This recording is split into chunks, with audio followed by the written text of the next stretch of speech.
Action.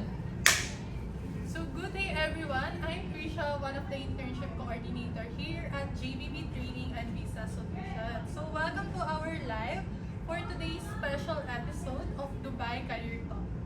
So if you're a student interested in working abroad, especially in the Middle East or Dubai, this episode is for you. So today we're talking about one of the most exciting opportunities available to students, the Dubai Internship Program. So to give us insider knowledge, we're honored to have a special guest, our partner from Queen Elizabeth II Hospitality Academy, Miss Rana. So hi Miss Rana. Hi, Miss Krisha. Thank you so much for joining us today for this Dubai Career Talk. Thank you also for having me here. It's nice to actually finally meet you in person. Yes, me too, Miss Rana. Okay, then to start the program, could you introduce yourself and your role at the Queen Elizabeth II Hospitality Academy? Sure. Hello everyone, my name is Rona Camenia. I'm the executive partner of QE2 or Queen Elizabeth II Hospitality Academy in Dubai. So I'm their partner here in the Philippines and across the ASEAN region. Alright, then how long have you been working with the interns in Dubai? QE2 actually was introduced to me last year. So it's been a year since I've been working with interns. Alright, then from your perspective, Miss Rona, what makes Dubai such a great destination for internships? Okay. Dubai is a very safe place and maganda yung opportunities sa Dubai. Now, talking about QE2 Hospitality Academy, this is, if I could just introduce to you our program, QE2 is actually a cruise ship. So, naglayag po siya for 4 decades. So, it was owned by the British government and named after the late Queen Elizabeth II. So now it's permanently docked in Dubai. It was bought by the Dubai government. So this is owned by the Dubai government. Alright, now let's get to the main show or about the program. Okay. So, what exactly is the Dubai Internship Program and what industries do students get to internship with? Okay. For QE2, we are actually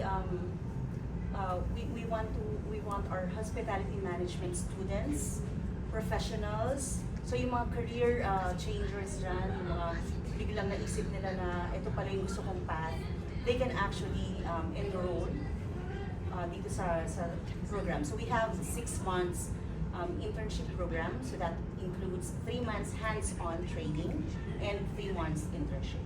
Alright, then what are the qualifications students need before applying to the program? Okay, first of all, dapat meron siyang gusto niya. So gusto niya talagang mag sa hospitality management na field, and the applicant should be at least 18 to 35 years old. Although meron kami mga aplikante na more than 35 years old.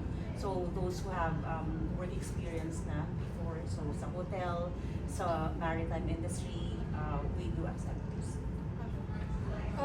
How long does the internship last and when do batches usually begin for this program? Okay, for the batches, actually, unlike with us here na merong two semesters or trimester, this is a year-round program. So hanggat meron kami mga batches, and this is all over the world, we do intakes. Now, for the how long does it last? Yun nga, this is a 6 months program. But the goal here is to lessen the period of time that you're under training. So our goal is for us to train you para, this is a pathway actually, this is a pathway program. So after the internship, before you even finish your internship, we want to see to it na you land a career, not just a job. And this has been happening already. Yes, I'm so proud that the first batch that we had from the Philippines, after 2 weeks of hands-on training, they already have their part-time job. That's great. Then how about the application process, Ms. Rana? From applying to finally arriving in Dubai, do you Yes.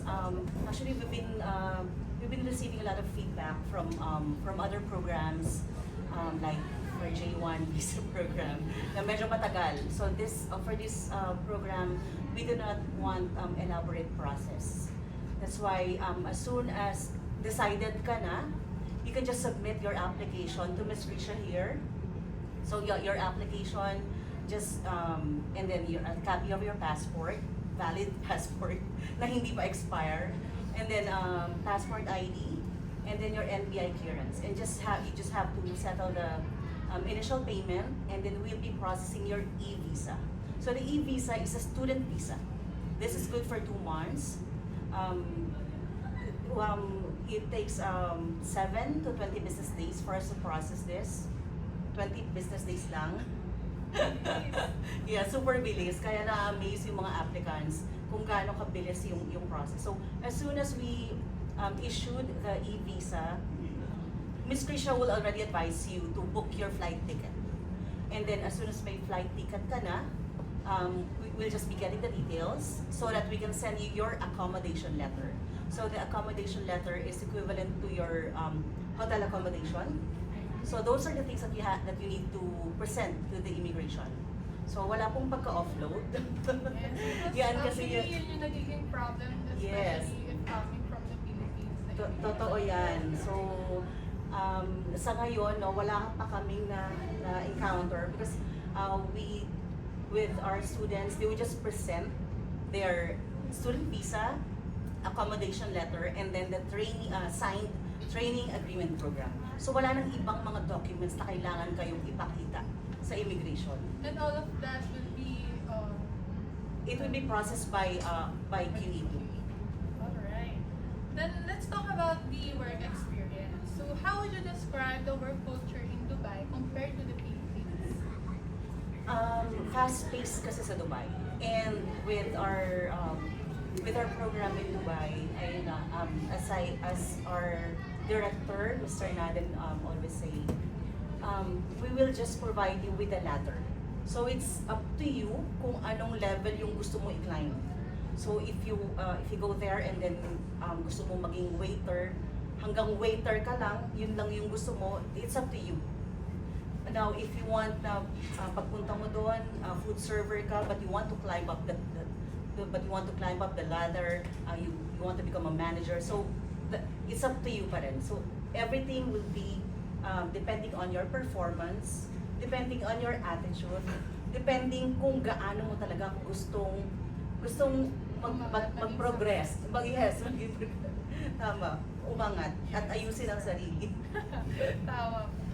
How about po the traits or habits? So what are the traits or habits make an intern successful in Dubai? Well, katulad na bagay ko kanina, the positive attitude. And then, when you go there, kasi pag inisip natin, napakalayo. Diba? Malayo yung lugar, it's an Arab country, baka ma-homesick ka, so you just have to go back to your goal. Yung deepest why mo. Bakit mo ito ginagawa? So, positive attitude, and then you have to be punctual as well. Attendance is very strict po sa attendance sa QE2. That's why it's called academy. So like, di ba dito, parang yung Filipino time, dapat maiba na yung ganong attitude natin. What would be their class schedule po ba? It's only morning, and then it's only Monday to Friday.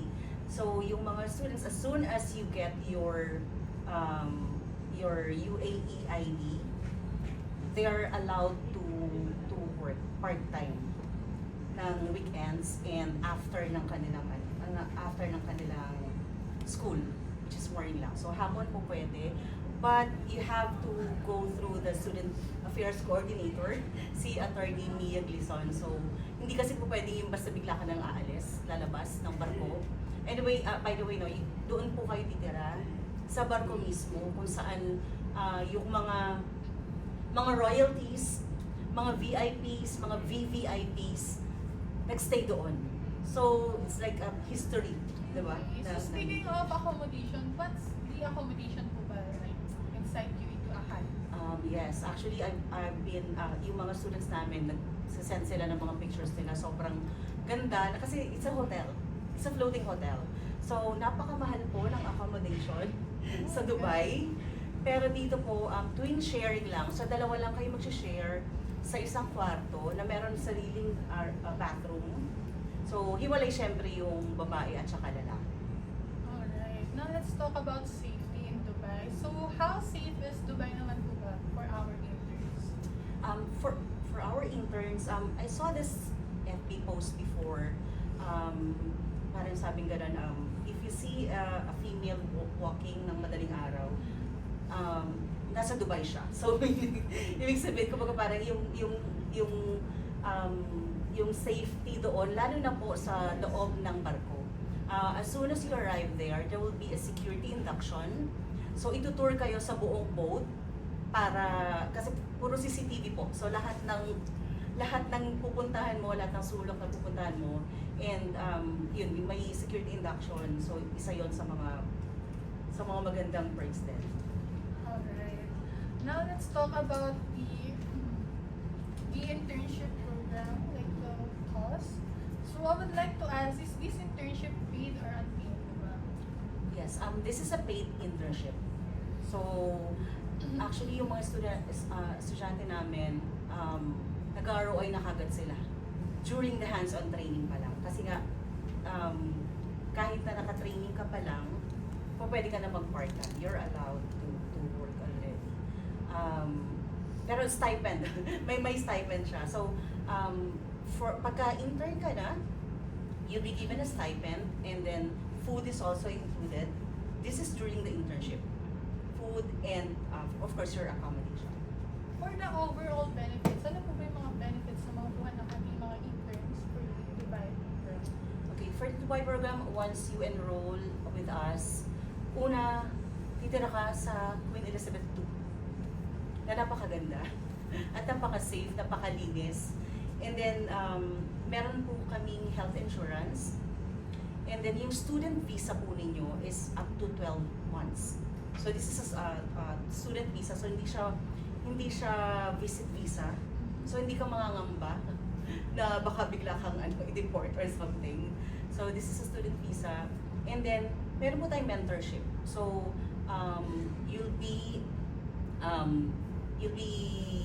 assisted by our mentors na gumawa ng iyong digital CV.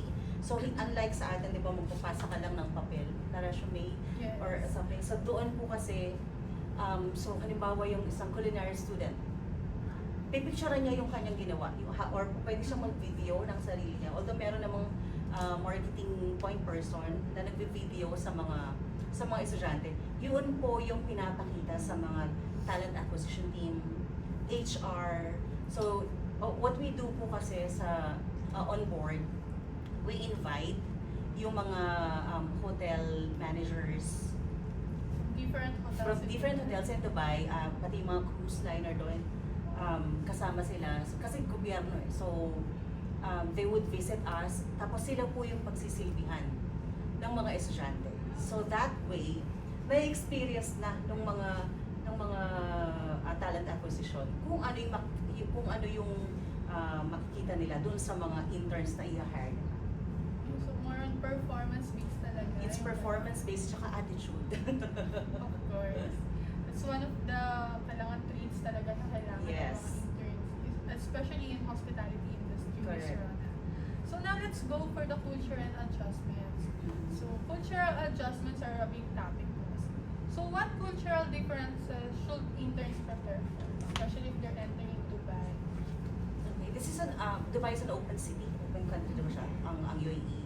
Pero syempre, Arab country pa rin yun. So we should always respect, not just in Dubai lang naman. So kahit saan naman tayo magpunta, we should respect yung culture nila. So hindi po pwede yung mga below the knees na mga skirt, ganyan. And then, yung De Cuatro, actually, sabi ni Attorney Nina, bawal yun sa kanila. So, actually, hindi lang mga Arab, melting spot ang Dubai. So, melting pot siya. So, maraming mga different nationalities may encounter. which is actually maganda para sa exposure ng mga estudyante Especially in natin. hospitality. Correct. And are there certain rules po ba or restrictions students should remember if they're going to be an intern in Dubai? Restrictions, there is actually an induction pa rin. Aside from the security induction, there will be an orientation on board with the student affairs coordinator, si Attorney Mia Gleason. Attorney Mia Gleason is actually a Filipina from Mindanao. So doon, siya yung second mother ng mga estudyante doon. So she's also a nurse.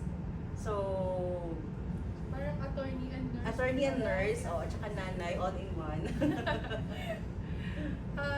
Any tips po on how the interns or the students could handle the culture shock or homesickness once they have arrived in Dubai? Yeah, we do have pre-departure orientation naman. So, we tackle yung culture ng Dubai, UAE in particular. So, culture shock, actually marami tayong mga estudyante na napupunta doon. And so far, napakasaya nila. Napakasaya nila nung lalo na nung Marami rin silang mamimit doon. marami sila mamit na, yes, they're actually, yung ibang estudyante natin doon, nung nagpunta, nakapag-attend kagad ng mga events. So, yung di ba, do not limit yourself. Hindi lang tayo nandito. So, it's not about, parang kailangan patriot ka, dito ka lang sa Pilipinas. No. You should explore the world. Right. And how can this internship experience could help the students in the future? Okay, so meron tayong mga estudyante na hindi naman talaga Dubai ang target destination. So this could be your gateway na kung saan mo gustong magpunta. We have partners in the US. We have partners actually around the world. Oh. And yung mga cruise liner kasi nasa port siya ng Dubai. So yung mga barkong nakapaligid doon, mga partners din natin. Partners too. So actually marami nga po talaga rin interested for the cruise line. We do that. We have that maritime. And do interns sometimes get job offers? Or most of the students get job offers from the company? Not only sometimes, yun yung goal natin. So what happens here kasi po, yung mga companies, yung mga hotels, they no longer hire directly. Kasi what happens is kukuha ko ng aplikante just reading their resume. Tapos pagdating doon, hindi naman pala, ano ba yun, tsaka mo lang malalaman na hindi pala siya perfect fit para sa job. So what they do now is, ayun nga, pupunta na sila ngayon sa mga institutions, mga academies such as QE2, kasi doon they are assured that yung Dubai standard at saka yung standard ng hotel nila mismo. So for example, may requirement si Marriott. So magsasabi sila na okay lang po, and then usually Pilipino po ang gusto.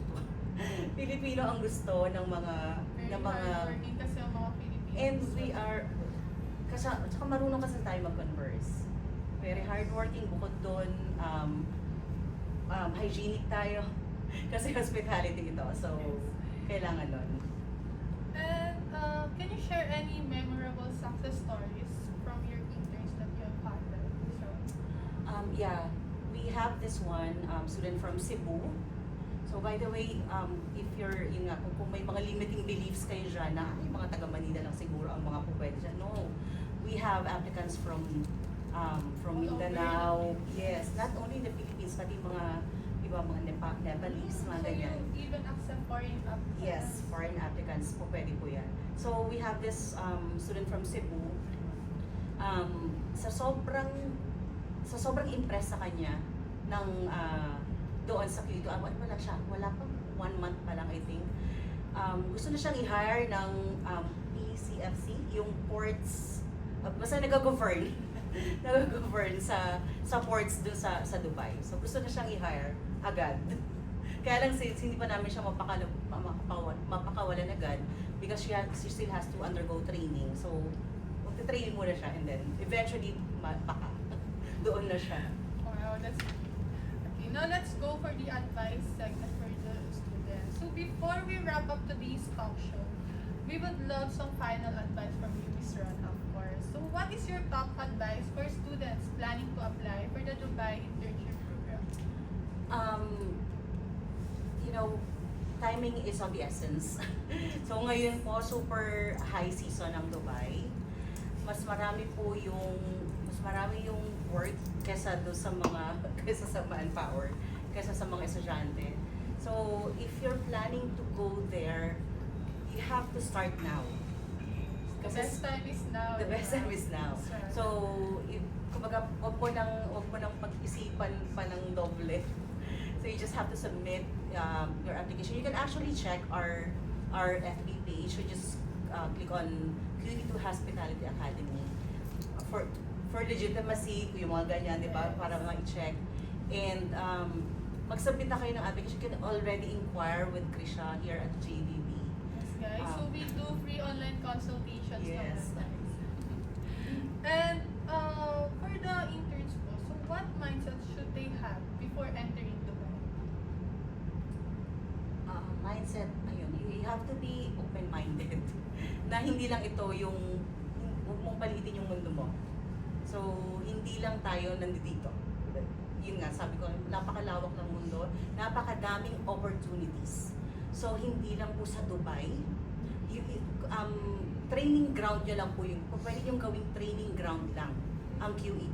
So, ito po yung legacy ng director, Mr. Patrick Nadian, kasi Nadian Codian, has been in the hospitality industry for a very, very long time. So, ito yung legacy niya. Ito yung lagi niya sinasabi, this would be my legacy with the hotel industry na magte-train ako ng mga tao, and then sila yung i-offer ko sa mga hotels and restaurants and cruise ship. So hindi lang ang gusto niya kasi hindi ka mangarap ng hanggang dito lang. Gusto You niya, can achieve more. yes. Kahit nasaan ka ba nanggaling, kahit sa anong background mo. So, yun yung actually magandang opportunity. Saka yung mga mentors po, so yung instructors nyo dito, mga super world class. World class talaga yung magiging trainer. Tama. Okay. So, before we wrap up this Oo. Dubai Career Talk, of course, I would like to thank you, Miss Rona. Thank So, you. this is again, guys, Miss Rona from Queen Elizabeth II Hospitality Academy. So, thank you for joining us today and for giving our students or our interns a clear picture of what to expect in Dubai. And to our viewers, so if you're interested in applying or if you want to know more or about the details of the program, so feel free to contact us, GBB Training and Visa Solutions. So you can also inquire through our Facebook page. And you may also visit us here at the 9th floor Times Plaza building at UN Avenue, Ermita, Manila. So thank you for watching our Dubai Career Talk, and we hope to see you soon in our office and of course in Dubai. Bye guys! Nice shot.